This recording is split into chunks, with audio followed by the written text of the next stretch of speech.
کو ہوتی ہے خدا کو یاد کرنے سے۔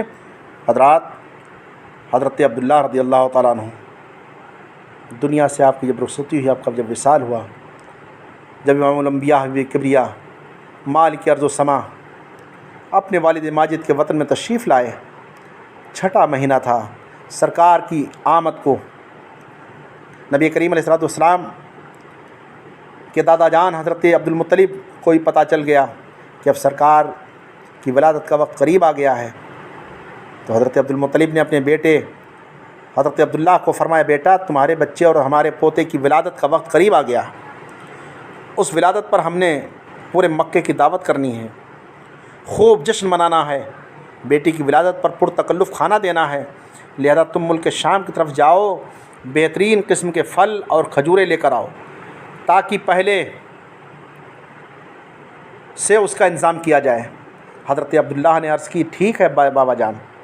آپ ایک قافلے کے ساتھ ملک شام کی طرف حضور علیہ السلام کی ولادت پاک پر جشن میلاد کا منانے کے لیے، اس کا سامان لینے کے لیے آپ ملک شام کی جانب تشریف لے گئے۔ ملک شام میں تجارت کی بہترین قسم کے پھل کھجوریں خریدیں آپ نے، واپس مکہ شریف کی طرف چل پڑے۔ جب مدینہ شریف کے قریب پہنچے تو آپ کی طبیعت خراب ہو گئی، آپ بیمار ہو گئے، بڑے سخت بیمار ہوئے، یہاں تک کہ اپنے قافلے والوں سے فرمایا کہ آپ لوگ مکہ شریف جائیں اور میرے والد مکرم کو بتا دینا، یہ سامان بھی لیتے جاؤ، اگر میں ٹھیک ہو گیا تو انشاءاللہ مکہ پہنچ جاؤں گا، نہیں جو اللہ تعالیٰ کو منظور ہوگا وہی ہوگا۔ تمام قافلے والے مکہ شریف واپس پہنچ گئے۔ حضرت عبداللہ مدینہ شریف اپنے والد ماجد کے ننھیال میں تشریف لے کر گئے، کیونکہ آپ کی دادی امی جان حضرت سلمہ کا میکہ مدینہ شریف میں تھا، آپ وہاں ٹھہر گئے، 1 مہینہ تک بیمار رہے، آپ بڑا علاج کیا، دوائیاں کی، لیکن اللہ تعالیٰ کو کچھ اور ہی منظور تھا۔ 1 مہینہ رہنے کے بعد آپ کا وصال ہو گیا۔ آپ کو اس کے بعد جب وصال ہو گیا تو آپ کو جنازہ تیار کر کے آپ کو دفن کر دیا گیا۔ ادھر وہ قافلہ پہنچا، جناب عبد المطلب کو پتہ چلا کہ ملک شام سے قافلہ آ گیا، آپ قافلے سے ملنے کے لیے تشریف لے گئے، کیا دیکھا سارے مکے کے تاجر موجود، لیکن جناب عبداللہ موجود نہیں ہیں۔ آپ نے قافلے والوں سے پوچھا، انہوں نے ساری بیماری کا واقعہ سنایا۔ حضرت عبد المطلب بے قرار ہو گئے۔ آپ اپنے بیٹے حارث کو فرمایا کہ جاؤ، جا کر بھائی کا پتہ کرو اور اس کو ساتھ لے کر آؤ۔ جب حارث مدینہ شریف پہنچے، بھائی کی وفات کی خبر سنی تو روتے ہوئے واپس مکہ میں تشریف لائے۔ ابا جان کو بتایا، جناب آمنہ کو بتایا۔ میرے دوستو سوچو اس وقت عورت کو، اس وقت میں ان کی ماں کو کیا صدمہ پہنچا ہوگا، جن کا سہاگ پہلے بچے کی ولادت سے پہلے ہی اجڑ جائے، مٹی میں چلا جائے، آغوش قبر میں ہو جائے۔ یہ وہ عورت جانتی ہے، یہ وہ بیوی جانتی جس کے ساتھ یہ واقعہ گزرے گا، جس کا ہنستا وستا گھر اجڑ جائے۔ اللہ اکبر۔ جب حضرت سیدہ آمنہ رضی اللہ تعالیٰ عنہ نے حضرت عبداللہ کی وفات کی خبر سنی تو آنکھوں تلے اندھیرا آ گیا، ہوش اڑ گئے۔ پھر اب وہ ہو بھی کیا سکتا تھا؟ اب سیدہ آمنہ آنسو بہانے کے علاوہ کر ہی کیا سکتی تھی؟ وہ خالق و مالک جو ہوا وہ اپنی مرضی کا مالک ہے، جو چاہے کرے، اسے کوئی روکنے ٹوکنے والا نہیں، حی و قیوم ہے۔ جو ہوا بادشاہ جو ہوا۔ حضرت آمنہ نے حضرت عبداللہ کے وفات پر چند اشعار فرمائے، جس میں ایک شعر حاضر خدمت بھی ہے۔ کیا آپ نے جو شعر پڑھا تھا اس کا ترجمہ میں آپ کو بتا رہا ہوں کہ آپ نے جو شعر پڑھا تھا کہ بطحا کی زمین، مکہ کی زمین، آل ہاشم حضرت عبداللہ سے خالی ہو گئی، وہ کفن میں لپٹے ہوئے اپنے گھر والوں سے بہت دور قبر میں چلے گئے۔ جامع المعجزات کے صفحہ نمبر 99 پر اور مولود العروس میں صفحہ 21 پر، طبقات ابن سعد میں جلد اول صفحہ 100 پر یہ روایت موجود ہے۔ حضرات جس وقت آپ کا وصال ہوا ساری کائنات رو پڑی۔ علامہ ابن جوزی محدث کبیر علیہ الرحمہ اپنی کتاب مولود العروس میں صفحہ 21 پر تحریر فرماتے ہیں کہ ادھر سیدہ آمنہ روئیں، ادھر جنگلوں میں جانور رو پڑے، پہاڑوں میں جنات رو پڑے، مچھلیاں دریا میں رو پڑیں، فرشتے آسمانوں میں رو پڑے، کائنات کا ذرہ ذرہ رو پڑا۔ خالق کائنات نے فرمایا اے جنات، اے حیوانات، اے میرے ملائکہ، کیا بات ہے، تم روتے کیوں ہو؟ تمام کائنات بولی، پروردگار عالم کے معصوم فرشتے بولے، اے رب کائنات، اے بے پرواہ مالک، ابھی تیرا محبوب دنیا میں آیا نہیں، ابھی والدہ کے بدن پاک میں ہے کہ والدہ 25 برس کی ہو کے والد 25 برس کے ہو کے فوت ہو گئے۔ سرکار کی والدہ کی عمر بمشکل ابھی 16 سال برس ہے۔ تیرا حبیب، تیرا محبوب، تیرا ماہی، تیرا پیارا پیدا ہونے سے پہلے ہی یتیم ہو گیا۔ اب تیرے محبوب جو دنیا میں آئے گا، اللہ تعالیٰ نے فرمایا سب خاموش ہو جاؤ، یہ سب میری مرضی سے ہوا ہے، یہی میری تقدیر تھی۔ اگر والد فوت ہو گیا تو کیا ہوا، میں محبوب کا خالق جو ہمیشہ سے زندہ رہوں گا، ہمیشہ زندہ ہوں۔ اے میرے فرشتوں، جتنا مجھے اپنے محبوب سے پیار ہے، اتنا پیار اس کی ماں آمنہ، باپ عبداللہ کو بھی نہیں ہوگا۔ کوئی بات نہیں، پریشان نہ ہو، انا ولیہ، انا حافظہ، انا ناصرہ، میں خود اس کا مولا ہوں، اس کی حفاظت کرنے والا ہوں، میں خود اس کا مددگار ہوں، جس کا میں مولا بن جاؤں، حافظ و ناصر بن جاؤں، اس کو کوئی پرواہ نہیں، کوئی ڈر ہے، کوئی خطرہ ہے، اور اس کی مولا کریم نہیں۔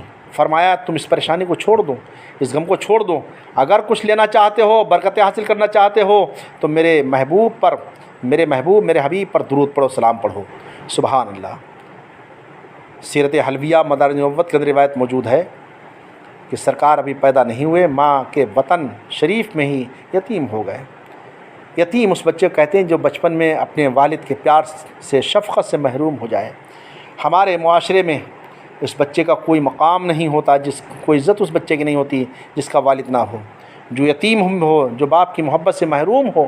پھر وہ بچہ والد کے سہارے کے بغیر کسی وقت بھی اصل راستے سے بھٹک سکتا ہے، کیونکہ والدین ہی بچے کی تعلیم و تربیت کے اہم کردار ادا کرتے ہیں۔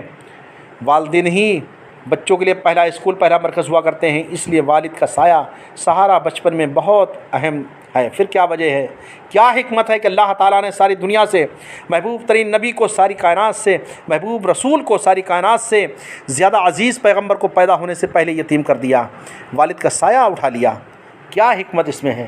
اب شان یتیمی، میرے پروردگار عالم اپنے محبوب کو جب یتیم کر دیا تو شان یتیمی کی حکمت کیا تھی؟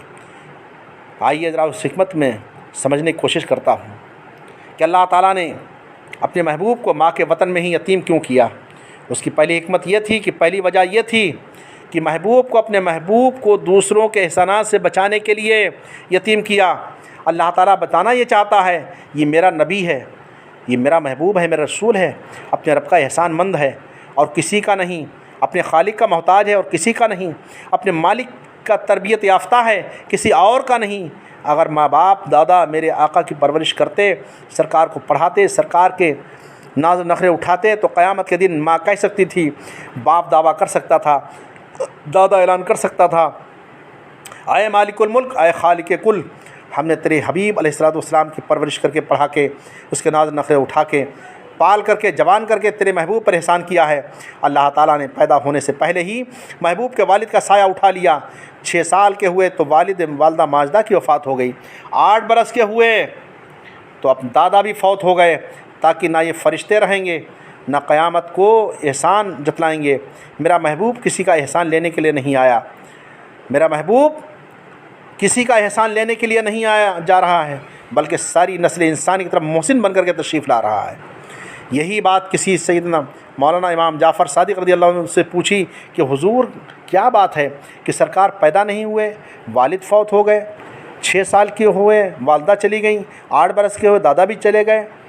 میرے امام جعفر صادق رضی اللہ تعالیٰ عنہ فرماتے ہیں بات یہ تھی، انما یتم رسول اللہ صلی اللہ تعالیٰ علیہ وسلم لئلا یکون علیہ حق لمخلوق۔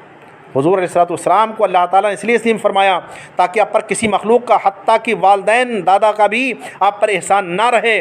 یہ مباحث دنیا شریف اور خصائص کبریٰ کی جلد اول کے اندر روایت موجود ہے۔ اسی لیے کسی کہنے والے نے کہا ہے، پیدا ہوئے تو باپ کا سایہ اٹھا لیا، بڑھنے لگے تو مادر ام ہو گئے جدا، چلنے لگے تو دادا عدم کو روانہ ہوا، ایک ایک سایہ یوں ہی اٹھتا چلا گیا۔ سائے پسند نہ آئے پروردگار کو، بے سایہ کر دیا سایہ کردگار کو۔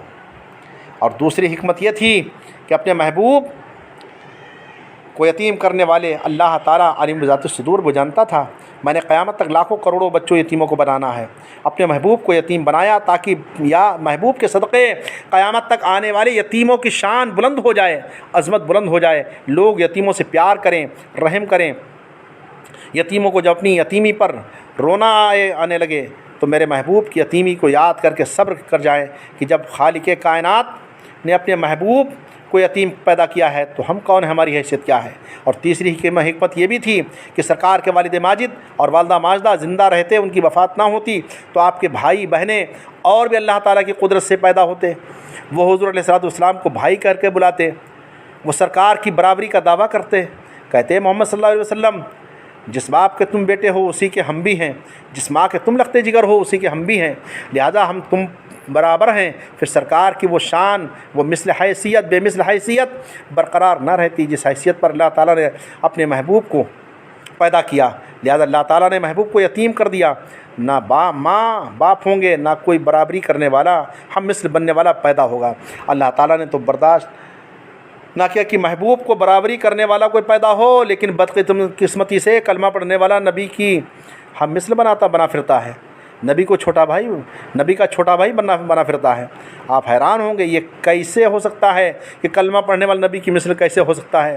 تو سنیے، مولوی اسماعیل جو وہابی دیوبندیوں کے بہت بڑا پیشوا ہے، اپنی رسوائے زمانہ کتاب تقویۃ الایمان کے اندر یہ عبارت لکھتا ہے کہ یعنی انسان آپس میں سب بھائی ہیں، جو بڑا بزرگ ہو وہ بڑا بھائی ہے اور اس کے بڑے بھائی کی اسی تعظیم کیجیے، اور مالک سب کا اللہ ہے، بندگی اس کو چاہیے۔ اس حدیث سے معلوم ہوا کہ اولیاء، انبیاء، امام اور امامزادے، پیر اور شہید، یعنی جتنے اللہ کے مقرب بندے ہیں وہ سب انسان ہی ہیں اور بندے عاجز اور ہمارے بھائی ہیں، مگر اللہ نے ان کو بڑائی دی، وہ بڑے بھائی ہوئے، ہم ان کو فرما برداری کا حکم ہے، ہم ان کے چھوٹے بھائی ہیں۔ لو سن لو، یہ مولوی صاحب نے نبی کے چھوٹے بھائی بننے کا اعلان کر دیا۔ ان دیوبندیوں کو پیشوا مولوی اسماعیل دہلوی نے اپنی رسوائے زمانہ کتاب تقویۃ الایمان کے اندر لکھا ہے۔ میرے دوستو، اہل سنت والجماعت کا عقیدہ یہ ہے کہ جو آدمی نبی کریم علیہ الصلوۃ والسلام کو اپنا بڑا بھائی کہتا ہے وہ بہت بڑا گستاخ ہے، یہ سرکار کی بارگاہ میں بے ادبی کرتا ہے۔ سرکار ہمارے بڑے بھائی نہیں بلکہ ہمارے آقا ہیں، ہمارے مولا ہیں، ہمارے مالک ہیں، ہمارے حاکم ہیں، ہمارے سردار ہیں۔ اور میں یہ کہتا ہوں، دیوبندی کچھ بھی کہیں مگر ہم تو یہی کہیں گے جو ہمارے امام اہل سنت سرکار اعلیٰ حضرت امام احمد رضا خان فاضل بریلوی علیہ رحمۃ و رضوان فرما گئے۔ اور کیا فرما گئے آپ کتنی محبت میں، اے میرے آقا سرور کہوں کہ مالک و مولا کہوں تجھے، سرور کہوں کہ مالک و مولا کہوں تجھے، باغ خلیل کا گل زیبا کہوں تجھے، تیرے تو وصف عیب تنا ہی سے ہے بری، حیران ہوں میرے شاہ میں کیا کیا کہوں تجھے، حیران ہوں میرے شاہ میں کیا کیا کہوں تجھے، لیکن رضا نے ختم سخن اس پہ کر دیا، خالق کا بندہ خلق کا آقا کہوں تجھے، خالق کا بندہ خلق کا آقا کہوں تجھے، سرور کہوں کہ مالک و مولا کہوں تجھے، باغ خلیل کا گل زیبا کہوں تجھے۔ پروردگار عالم ہم سب کو اہل سنت والجماعت کے سچے عقیدے پر، امام اہل سنت اعلیٰ سرکار رضی اللہ تعالیٰ عنہ مسلک پر اور اس پر ہم کو قائم رکھے اور اسی پر قائم رکھے پروردگار عالم، اور مسلک اعلیٰ حضرت پر ہی ہم سب کو موت بھی عطا فرمائے پروردگار عالم۔ اسی مسلک پہ ہم دنیا میں جب تک رہے اسی کا ہم اشاعت و اسلام کرتے رہیں۔ اب پروردگار عالم ہماری موت سرکار کی محبت میں مسلک اعلیٰ حضرت پر ہی آئے، آمین۔ وآخر دعوانا الحمدللہ۔